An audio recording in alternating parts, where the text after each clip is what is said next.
কাঞ্চনজঙ্ঘা তেঁতুলিয়া বাংলাদেশের প্রান্ত থেকে হিমালয়ের সৌন্দর্য।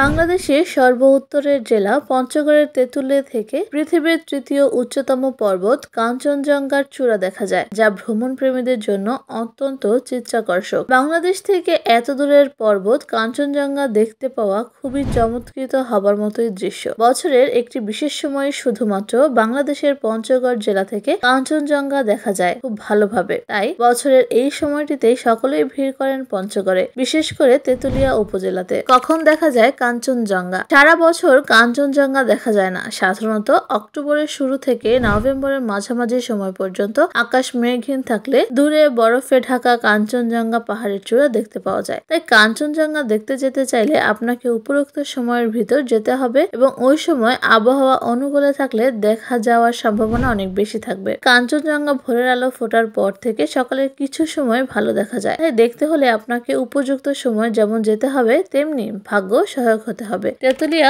পঞ্চগড় যাবার উপায়। ঢাকা থেকে সরাসরি তেঁতুলিয়া যেতে চাইলে হানিফ এবং বুড়িমারি এক্সপ্রেস বাসে যাওয়া যায়। ট্রেনে যেতে চাইলে ঢাকার কমলাপুর থেকে পঞ্চগড় এক্সপ্রেস, একতা ও দ্রুতযান এক্সপ্রেস ট্রেনে পঞ্চগড় আসতে পারেন। পঞ্চগড় থেকে তেঁতুলিয়া পথে সারাদিন নিয়মিত বিরতিতে লোকাল বাস চলাচল করে। ভিডিওটি ভালো লাগলে চ্যানেলটি সাবস্ক্রাইব করুন, লাইক, কমেন্ট এবং শেয়ার করে পাশেই থাকুন। ধন্যবাদ।